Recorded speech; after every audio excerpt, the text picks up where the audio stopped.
लक्ष्मी निवास या मालिकेच्या येणाऱ्या काही भागांमध्ये आपल्याला जबरदस्त असा ट्विस्ट पाहायला मिळणार आहे। आता जानूला जयंतचं सत्य समजलेलं असतं। जयंतचा भूतकाळ जाणून घेण्याचा जानू प्रयत्न करत असते। त्यासोबतच जयंतचं हे रूप काहीतरी विचित्रच आहे। नेमका जयंत असा का वागत आहे? काय असेल जयंतचा भूतकाळ हे मी शोधल्याशिवाय शांत बसणार नाही, असंच आता इथे जानू स्वतःच्या मनाशीच ठरवत असते। कारण जेव्हापासून जयंतसोबत लग्न झालेलं आहे तेव्हापासून तो खूप विचित्र इथे वागत असतो। लग्नाच्या दिवशी किंवा लग्न झाल्यावरच जेव्हाच जानूच्या साडीवर झुरळ पडलेलं होतं तेव्हा त्याने झुरळ तिच्या जवळ गेलं म्हणूनच कुस्करूनच दुधात टाकून पिलेला असतो। आणि तेव्हाच ही गोष्ट जानूला थोडीशी विचित्र वाटलेली असते। आणि तेव्हा तेच नाही तर त्यानंतर एकदा जेव्हा ती एका कार्यक्रमामध्ये तिच्या आवडीचं गाणं ती गायली होती आणि ते गाणं गायल्यानंतर जयंतने घरी आल्यावर तिला ते गाणं त्याच्याकरिता रात्रभर गायला लावलं होतं। मग हे कसलं प्रेम आहे? माहित आहे जयंतला मी खूप आवडते, त्याचं माझ्यावर मनापासून प्रेम आहे, पण हे कसलं प्रेम आहे? काय आहे नेमका जयंतचा भूतकाळ? का तो असा वागतोय माझ्यासोबत? खरंच म्हणजे मी दूर जाऊ नये म्हणून तर तो वागतोय, किंवा मी त्याच्याशिवाय दुसऱ्या कुठल्याही व्यक्तीला जास्त स्थान देऊ नये, महत्त्व देऊ नये म्हणून तो असं करतोय? ह्या सगळ्या गोष्टी जरी खरी असल्या तरी सुद्धा मला कुठेतरी जाऊन असं वाटतंय की नक्कीच जयंतच्या आयुष्यात असं काहीतरी घडलेलं आहे जो तो इथे माझ्यापासून लपवून ठेवत आहे। आत्तापर्यंत तो कधीही माझ्याशी बोलताना जानू प्लीज मला सोडून जाऊ नकोस, जानू असं करू नकोस, तसं करू नकोस, ह्या घराला सुद्धा एकही खिडकी नाहीये, त्यासोबत सगळं कसं वेगळंच आहे, नॉर्मल घर जसं असतं तसं काहीही नाहीये। मी जेव्हा वॉचमॅनशी बोलले होते तेव्हा सुद्धा तो वॉचमॅनच्या वेशात आला होता आणि तेव्हा सुद्धा तो माझ्यासोबत कसा वागला होता। पण बस आता मात्र मी हे सहन करणार नाही। आता खूप झालं, खूप काही ह्याने मला त्रास दिलेला आहे आणि त्रास तर दिलेलाच आहे। हा फक्त आणि फक्त जानू माझं तुझ्यावर खूप प्रेम आहे, मला तू सोडून जाऊ नकोस, आणि हेच सगळं काही बोलून त्याच बोलण्याच्या नावाखाली हे सगळं काही तो खपवत चाललेला आहे। त्यामुळे मी आता हे सगळं काही सहन करणार नाही, मी याचा भूतकाळ शोधूनच काढेल असं जानू ठरवत असते। तर आता इकडे दुसऱ्या बाजूला जी भावना आहे, भावना सिद्धिराजला इथे थँक्यू म्हणत असते। आता थँक्यू म्हणण्याचं कारण काय असतं तर पूर्ण गाडे पाटील मात्र इथे सिद्धिराजच्या आणि भावनाच्या विरोधात असतात, पण सिद्धिराज खंबीरपणे भावनाच्या पाठीशी उभा असतो। काही जरी झालं तरी सुद्धा प्रत्येक वेळी तिला सपोर्ट करत असतो आणि प्रत्येक वेळी खंबीरपणे तिच्या मागे उभा असतो आणि त्यामुळेच भावना आता त्याला इथे थँक्यू म्हणत असते। आणि आपल्या घरामध्ये असलेल्या काय हे भांडण होत आहे तर इथे फक्त आणि फक्त आपल्या वयांवरून भांडण होत आहे। कारण इथे भावनाचं वय जे आहे ते सिद्धिराजपेक्षा थोडंसं मोठं असतं किंवा जास्त असतं। भावना वयाने सिद्धिराजपेक्षा मोठी असल्या कारणाने आता गाडेपाटलांच्या घरामध्ये फक्त आणि फक्त तिच्या वयावरच ट्रोल केलं जातं आणि तिच्या वयावर ट्रोल केल्यामुळेच तरी सुद्धा जो सिद्धिराज आहे तो इथे खंबीरपणे तिच्या पाठीशी उभा असतो आणि त्यामुळेच भावना अगदीच इथे जो सिद्धिराज आहे त्याचे मनापासून आभार मानत असते। तेव्हाच आता सिद्धिराज म्हणत असतो, जेव्हा मी लग्न केले तेव्हाच मी तुम्हाला 7 वचनं दिलेली आहेत, त्या प्रत्येक वचनामध्ये मी तुमच्या कायम सोबत असणार आहे असंच इथे सिद्धिराज म्हणत असतो। इकडे आता जानू ठरवत असते, काही जरी झालं तरी सुद्धा मला त्या वॉचमॅन काकांना भेटलंच पाहिजे आणि म्हणूनच आता जानू ठरवते, एकदा का जयंत ऑफिसला गेला की मी लगेचच घराच्या बाहेर पडेल आणि एकदा का मी घराच्या बाहेर पडले तर मी नक्कीच शोधेन, असं म्हणूनच आता जानू घराच्या बाहेर पडण्याचा निर्णय घेत असते। आणि हे सगळं मला जयंतला नाही सांगायचं किंवा जयंतपासून मला हे सगळं काही लपून ठेवायचंय आणि तेव्हाच आता जानू जानू इथे रस्त्याने चालत असते। आता रस्त्याने चालत असताना खरं पाहायला गेलं तर इथे एक व्यक्ती तिचा पाठलाग करत असते आणि त्या व्यक्तीने इथे पूर्ण स्वतःला कव्हर केलेलं असतं, मास्क लावलेलं असतं। जानूला थोडंसं जाणवतं की माझा कोणीतरी पाठलाग करतंय आणि तेव्हाच इथे जानू मागे वळून पाहते। मागे वळून पाहिल्याच्या नंतर तिला थोडंसं वाटतं की ही व्यक्ती कोणीतरी ओळखीची आहे। मग ही कोण आहे असं ती पाहायला जाते, तर पाहते तर काय, वॉचमॅन तिचा पाठलाग करत असतो आणि तेव्हाच ती म्हणत असते, तुम्ही तर वॉचमॅन दादा आहात ना? आणि तेव्हाच तो म्हणत असतो, हो मी वॉचमॅनच आहे। आणि तेव्हा ती म्हणत असते, पण तुम्ही इथे कसे? आणि त्यासोबतच तो म्हणत असतो, खरं सांगू का, मला तुम्हाला बऱ्याच काही गोष्टी इथे बऱ्याच दिवसापासून सांगायच्या होत्या, पण तशी काही वेळ आणि संधी आलीच नाही। पण आज मी ठरवलं होतं, जे मी तुमच्यावर लक्ष ठेवून होतो, एकदा का तुम्ही घराच्या बाहेर पडला की मला तुमचा पाठलाग करूनच अशा एका तुमच्या घरापासून दूरवर येऊनच मला हे सगळं काही तुमच्या नवऱ्याबद्दल तुम्हाला काही गोष्टी सांगायच्या असतात। तेव्हा जानू म्हणत असते, माझ्या नवऱ्याबद्दल? तुम्हाला काय सांगायचंय माझ्या नवऱ्याबद्दल? आणि मी माझ्या जयंतबद्दल तुमच्यावर का विश्वास ठेवू? तेव्हाच ते म्हणत असतात, हे बघा, खरंच माझ्या बोलण्यावर तुम्ही विश्वास ठेवा आणि मी जे काही सांगणार आहे ते ऐकून तुम्ही त्यावर एकदा विचार सुद्धा करा। असंच आता इथे तो वॉचमॅन बोलत असतो।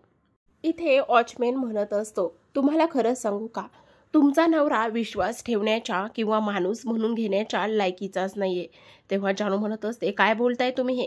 पण आता वॉचमॅन म्हणत असतो, हो मी खरंच बोलतोय। खरं सांगू का, मी नोकरी सोडली नाही, तर मला नोकरीवरून काढून टाकलं आहे। तेव्हा जानू म्हणते, काय, तुम्ही नोकरी सोडली नाही आणि तुम्हाला नोकरीवरून काढून टाकले, पण का? तेव्हाच तो म्हणत असतो, तुम्हाला आठवतंय त्या दिवशी तुम्ही मला खीर खायला दिली होती आणि तुम्ही म्हणाला होतात की ही खीर तुम्ही टेस्ट करून पहा।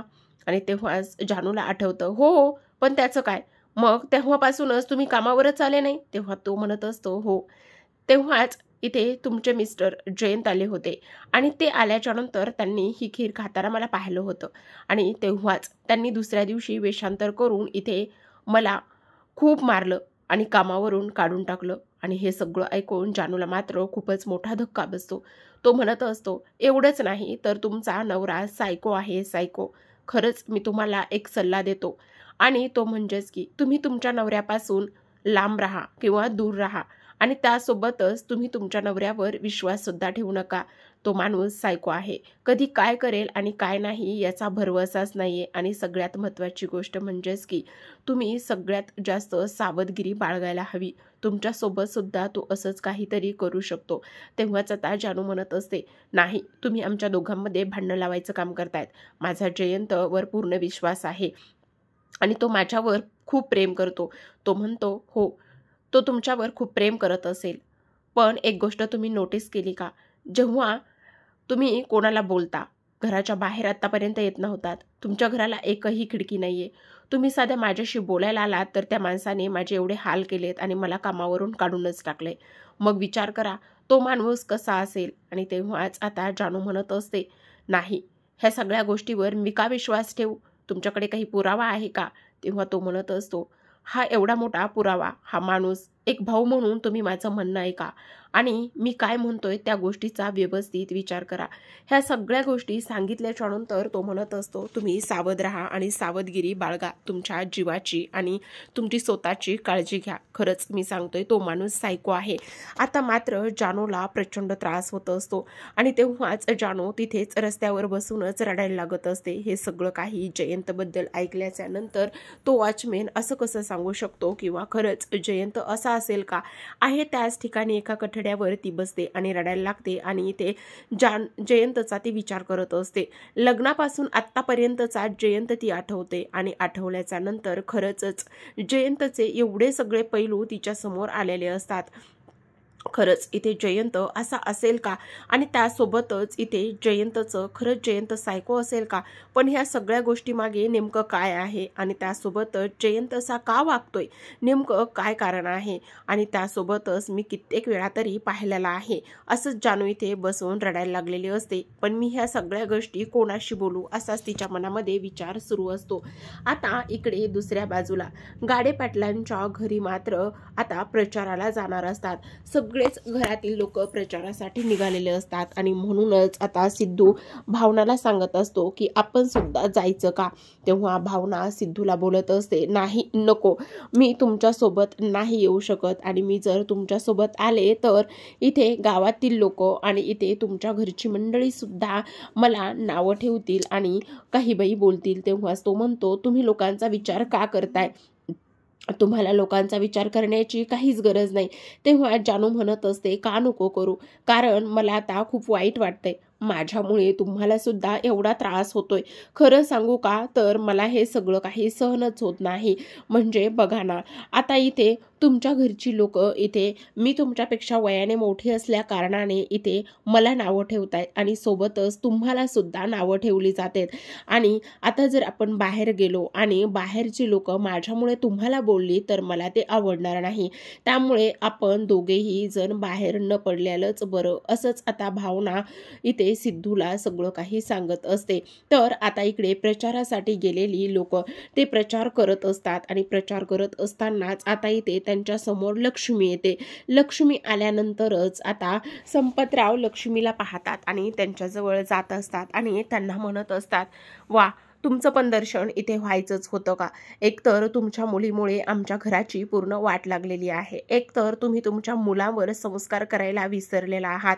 तेव्हाच लक्ष्मी म्हणत असते, असं का म्हणताय तुम्ही, आम्ही आमच्या मुलावर व्यवस्थित आणि चांगले संस्कार केलेले आहेत. तेव्हाच आता इथे संपतराव म्हणत असतात, नाही, तुम्ही तुमच्या मुलावर अजिबातच चांगले संस्कार केलेले नाहीये. तुमच्या मुलामुळे आमच्या घराचं पूर्ण इथे विकोट झालेला आहे आणि त्यासोबतच इथे तुमच्या घरामुळे आम्हाला खूप जास्त त्रास सुद्धा झालेला आहे. तुमच्या मुली आणि तुमच्या मुलामुळे, म्हणजेच भावना आणि जो तुमचा मुलगा हरीश आहे त्याच्यामुळे, एकतर हरीशमुळे माझ्या मुलीचं आयुष्य उद्ध्वस्त झाले आणि तुमच्या मुलीमुळे माझ्या मुलाचं आयुष्य उद्ध्वस्त झाले.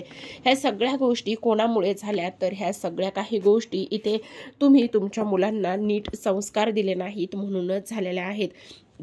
हे सगळं काही बोलल्याच्या नंतर लक्ष्मीला मात्र खूपच जास्त वाईट वाटत असतं आणि तेव्हाच संपतराव इथे प्रचारासाठी आलेले असतात. पण प्रचारासाठी आलेले संपतरावांना लक्ष्मी दिसल्यानंतर ते ह्या सगळ्या काही गोष्टी इथे बोलत असतात. आता लक्ष्मीला हे सगळं काही बोलल्याच्या नंतर ते सगळेजणच इथे जो अधिराज आहे अधिराजच्या नावाचा प्रचार करत असतात. पण जी जनता आहे, जनता मात्र सिद्धिराजच्या नावाचा प्रचार करत असते, त्याच्या नावाचे नारे लावत असते. कारण ते म्हणत असतात, आत्तापर्यंत सिद्धिराजमुळे आम्हाला लाईट, पाणी, नळ हे सगळं काही मिळालेलं आहे. असंच आता इथे ते बोलत असतात आणि तेव्हाच आता इथे जे संपतराव आहे, संपतरावांसमोरच असं झालेलं असतं की आपण तर इथे अधिराजचा प्रचार करायला आलोत, पण सिद्धिराज नसताना सुद्धा हे लोक मात्र सिद्धिराजचाच प्रचार करत असतात. आता इकडे दुसऱ्या बाजूला जी जानू आहे ती घरी येते आणि घरी आल्याच्या नंतर ती म्हणत असते, काय करू मी, ह्या सगळ्या गोष्टी कोणाला सांगू, मी बाबांना सांगू का. पण नको, बाबांना सांगायला गेले तर त्यांना टेन्शन आहे, त्यांना नको, उगाचच माझ्यामुळे त्यांना त्रास नको. आणि त्यांच्या घरी काही कमी कुरापती आहेत का, मग मी भावनाताईशी बोलू का. असं म्हणूनच ती आता भावनाला कॉल करते. भावनाला कॉल केल्याच्या नंतर ती म्हणत असते, कशी आहेस भावनाताई, आणि त्यासोबत जीज कसे आहेत. तेव्हाच भावना म्हणत असते, सगळं काही ठीक आहे, तू कशी आहेस. आणि तेव्हाच इथे ती म्हणत असते, पण खरं सांगू का ग, इथे आत्तापर्यंत तरी आम्हाला इथे घरामध्ये स्वीकारलेलं नाहीये, मला किचनमध्ये जाण्याची परवानगी नाहीये किंवा गाडेपाटलांनी इथे मला सून म्हणून स्वीकारलेलं नाहीये. त्यासोबतच माझ्यामुळेच आता इथे सिद्धिराजचे सुद्धा खूप जास्त हाल होत आहेत. हे सगळं काही जानू ऐकत असते आणि तेव्हा जानूच्या मनामध्ये असा प्रश्न येतो, नको, भावनाताईच्या आयुष्यामध्ये सुद्धा किती काही गोष्टी आहेत, मी जर माझं घराणं तिच्या समोर गात राहिले तर मग मात्र तिला उगाचच त्रास, असं म्हणत असते. आणि तेव्हाच आता फक्त भावनाची चौकशी करत असते. त्यासोबतच ती म्हणत असते, ठीक आहे भावनाताई, सगळं काही व्यवस्थित होईल आणि तू काळजी करू नकोस. तेव्हाच भावना म्हणत असते, पण जानू काय झाले, तू ठीक आहेस ना. तेव्हाच जानू म्हणत असते, हो भावनाताई, मी ठीक आहे आणि काळजी करू नकोस. मग जयंत कसा आहे, तो सुद्धा बरा आहे. असं दोघी बहिणींचं इथे बोलणं सुरू असतं. पण आता जानूने मात्र ही गोष्ट आत्तापर्यंत तरी तिला म्हणजे भावनाला सांगितलेली नसते की तिला जयंतबद्दल काय जाणून जाणून घ्यायचंय किंवा जयंतचं हे रूप तिला आता कोणाशी तरी शेअर करायचं असतं, पण ती मात्र तिथेच थांबते. बहिणीला त्रास नको म्हणूनच जानू शांत बसत असते. तर आता प्रेक्षकांनो, फोन ठेवल्याच्या नंतर इकडे मात्र जानू अक्षरशः रडायला सुरुवात करत असते. तिचं असं म्हणणं असतं की नाही, काही जरी झालं तरी सुद्धा हे जयंतचं जे रूप आहे ते मी शोधल्याशिवाय शांत बसणार नाही. जयंतचा काय भूतकाळ आहे, जयंत असा का वागत आहे, ह्या सगळ्या गोष्टी इथे मी जाणून घेतल्याशिवाय शांत बसणार नाही. पण कसा शोध घेऊ याचाच विचार आता इथे जानू करत असते. आणि तेव्हाच ती म्हणत असते की नाही, नक्कीच काहीतरी मला घरातच सापडेल आणि त्याचा भूतकाळ तो असा का आहे, तो एवढा सायकोसारखा का वागत आहे, नक्कीच काहीतरी असू शकतं, असाच इथे आता ती विचार करत असते. तर इकडे दुसऱ्या बाजूला मात्र प्रचारावरून संपतराव घरी गेलेले असतात आणि घरी गेल्याच्या नंतर आदिराजवर ते ओरडत असतात. ते म्हणत असतात की आदिराज, तुमचं सतत हे काय चाललेलं होतं आणि तुम्ही सिद्धिराजचं नाव घ्यायचं सोडून सतत तुमचं स्वतःचं गुणगान गायचं सोडून सिद्धिराजचंच तुम्ही ते प्रत्येक वेळी का नाव घेत असतात. आणि तेव्हाच इथे आता तुम्ही सतत इथे त्यांचं नाव घेतल्यामुळे आम्हाला खूप राग आलेला आहे.